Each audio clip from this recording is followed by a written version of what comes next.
Welcome to the Capital Exchange. I'm Steve Wilbur, Managing Director at Allen Capital Group. And I'm Travis Portwood, Chief Investment Officer with Allen Capital Group. Travis, thanks to recent events like supply chain issues and the Russian invasion into Ukraine, onshoring has become a buzzword in the financial media. Simply defined, onshoring is sourcing or relocating business production and natural resources inside your country's borders. So let's dig into what potentially impacts, what the potential impacts of onshoring is today. Well, Steve, let's start with capitalism. So capitalist desire is to maximize profits and income, right? And that desire has led to the rise of globalization.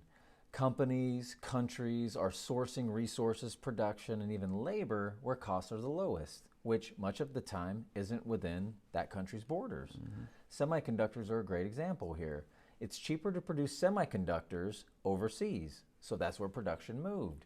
The pandemic choked supply chains, and that restricted our ability to get our hands on some of these semiconductor chips needed, and hindered our ability to produce cars, to produce electronics. Some people don't have their Xboxes now because of this. But so if you dig a little deeper into this, though, it also hindered our ability to produce service tools, transportation, essential transportation, and essential communication.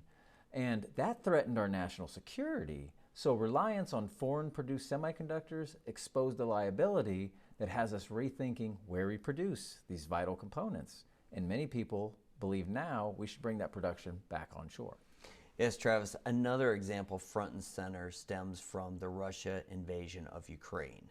Nations have been responding by imposing sanctions on Russia, but that gets complicated because Europe, led by Germany, uses more energy than it produces.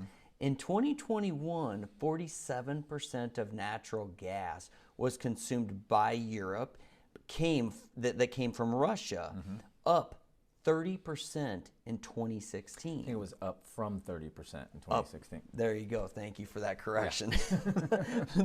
The war exposed a vulnerability like your semiconductor chip in national security that people forgot about.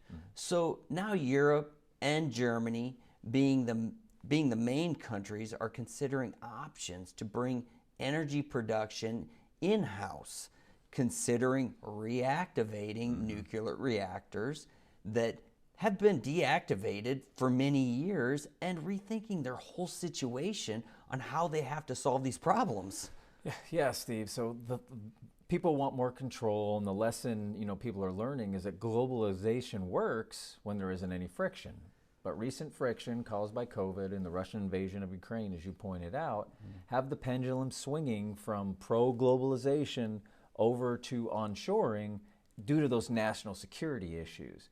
And deglobalization could add to the current inflation concerns we have going on right now, because as the cost of production increases, that means the cost of the goods and services you and I and the viewers consume moves up, and that's going to feed the inflation for some time to come. Yeah, Travis, it's a complex problem with a lot of different variables, and it's really not going to be easy to solve. No, if it was easy to solve, Steve, we would have already done it. So. Correct. Travis, this has been great. I look forward to it next week. Look forward to it as well. Thank you for watching this week's Exchange. To make sure you don't miss out on future discussions, please follow us on social media. Make sure to like and share our videos, and we'll see you next week.